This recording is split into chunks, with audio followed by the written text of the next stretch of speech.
Hello everyone, good morning. History का chapter third start किया था हमने, द अर्लिएस्ट सिटी। इसके ऑलरेडी 3 लेक्चर्स हो चुके थे। ये इसका लेक्चर नंबर 4 है। So let's begin. Previous 3 lectures में हमने बात कर लिया था हड़प्पा सिविलाइजेशंस का लोकेशन कहाँ था, उसके क्या क्या फीचर्स थे, बिल्डिंग्स कैसे बनते थे और किस बात के लिए उसको जाना जाता था, विलेज के लिए, सिटीज़ के लिए, सारी चीज़ें डिस्कस हो चुके थे।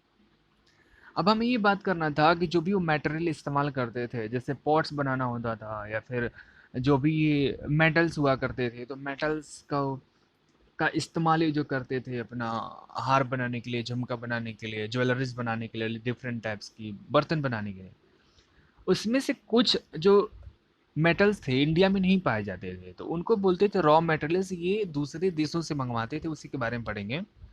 फर्स्ट ऑफ ऑल, ये जो रॉ मटेरियल्स क्या होता है, तो रॉ मटेरियल्स बेसिकली उस चीज़ को बोलते हैं जो क्या होती है कि फार्मर्स के द्वारा उगाई जाती है। बेसिकली जैसे फूड ग्रेन्स हो गए, इसको रॉ मटेरियल बोलते हैं।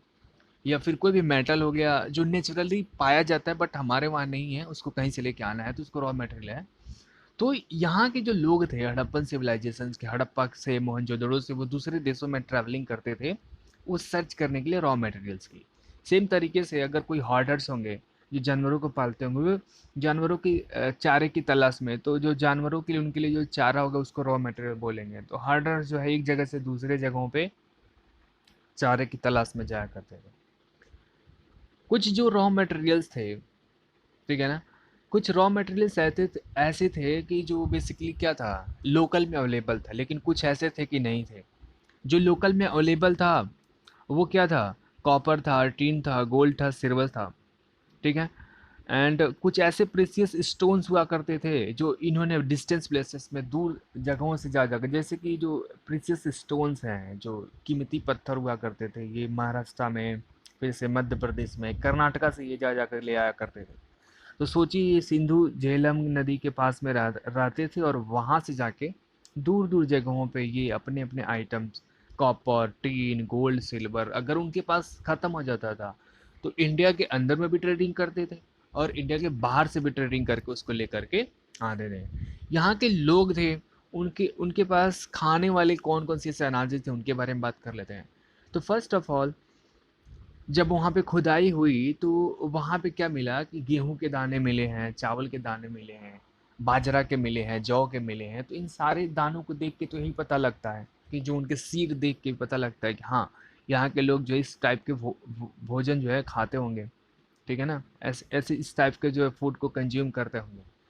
तो वहाँ पे ऐसा अनुमान लगाया जाता है कि जो कंट्री साइड, यानी जो गांव वाले लोग रहते थे, जो साइड में, कंट्री साइड यानी जो सिटी में और जो विलेज था, बेसिकली बेसिकली तो सिटी ही था, लेकिन सिटी के जो आउटसाइड में जो लोग रहते थे वो क्या करते थे, फसलों को उगाते थे, जानवरों को पालते थे और जो भी फूड होती थी उसकी सप्लाई करते थे एक जगह से दूसरे एरिया में। और जो रूलर्स हुआ करते थे, रूलर्स यानी वहाँ के शासक वर्ग हुआ करता था, तो उनके दरबार में बेसिकली बाकायदा जो स्क्राइब्स यानी लिखा पढ़ी का काम करने के लिए राज दरबार का, फिर से क्राफ्ट पर्सन, जैसे लोहे के हथियार बनाने वाले, बर्तन बनाने वाले, सुनार, ये सारे लोग एक साथ में रहते थे।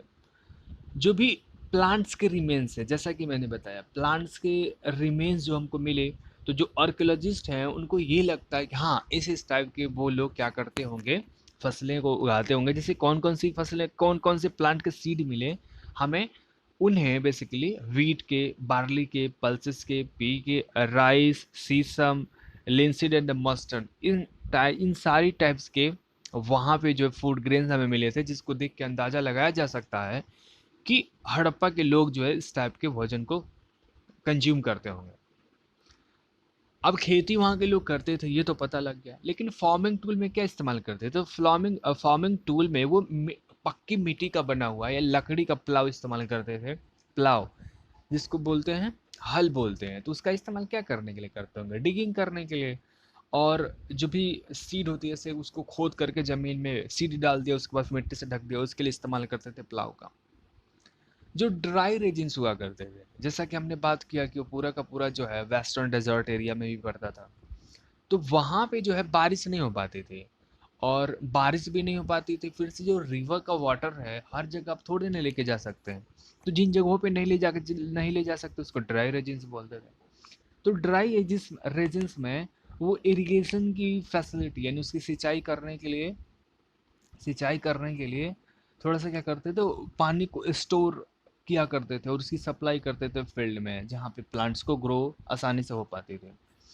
और जो हड़प्पन्स थे हड़प्पन्स थे वो एग्रीकल्चर भी करते थे, और जो भी फॉरेस्ट एरिया होता था नियरेस्ट या कहीं पे भी जाते थे तो वो फ्रूट्स को भी कलेक्ट करने का काम करते थे, मछली पकड़ने का काम करते थे, और एनिमल्स लाइक जो एंटीलोप्स होते हैं जिससे ऊन निकाला जाता है, ठीक है ना, ये बेसिकली आपके कश्मीर में पाए जाते हैं, राइट। तो इन जानवरों को पालते भी थे, फस मछलियाँ भी करते थे, और जो भी ये आपके फूड ग्रेन्स हो गए उनका भी इस्तेमाल ये करते थे, राइट। अब बात करते हैं उनके ट्रेड की। ट्रेडिंग करने के लिए कहाँ जाते थे? सबसे पहले बात की जो ट्रेडिंग है, हड़प्पन सिविलाइजेशन में बहुत अच्छे से इसका क्या हुआ था, थ्राइव्ड हुआ था। थ्राइव का मतलब होता है कि बहुत अच्छे से इसका ग्रो हुआ था। आर्कियोलॉजिस्ट ने ये सजेस्ट किया है कि बहुत सारी ऐसी हैं कि जैसे ये ट्रेडिंग करने के लिए क्या करते थे, ऐसे मुहर लगाते थे अपने अपने पैकेट्स पे, जैसे एक जगह से दूसरे जगह भेजना है तो ये किसी ट्रेडर का है तो यहाँ पे क्या करते थे, इसे ठप्पा लगा देते, ठप्पा यानी मुहर लगा देते, सील बोलते हैं। तो ये जो सील है बेसिकली हमको अदर कंट्री में भी मिला है, फिर से दूसरे देशों के जो सील हैं, यानी जैसे रोमन एम्पायर का था, ठीक है, रोमन एम्पायर का था, एंड इजिप्ट के कुछ सील हैं जो हड़प्पन प्लेसेस से मिले हैं। तो इसको देख के अंदाजा लगाया जा सकता है कि यहाँ पे जो है ट्रेडिंग जो हुआ करती थी लॉन्ग डिस्टेंस पे हुआ करते थे, लॉन्ग डिस्टेंस पे हुआ करते थे।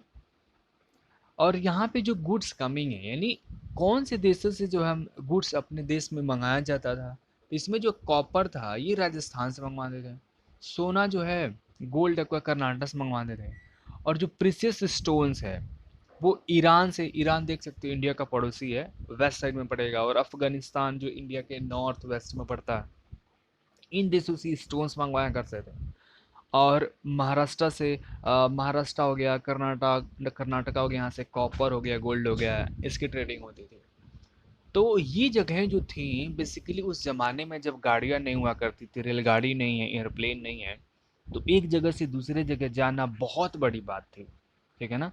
ये बैलगाड़ी का इस्तेमाल करते होंगे या फिर घोड़े का इस्तेमाल करते होंगे एक जगह से दूसरी जगह आने के लिए।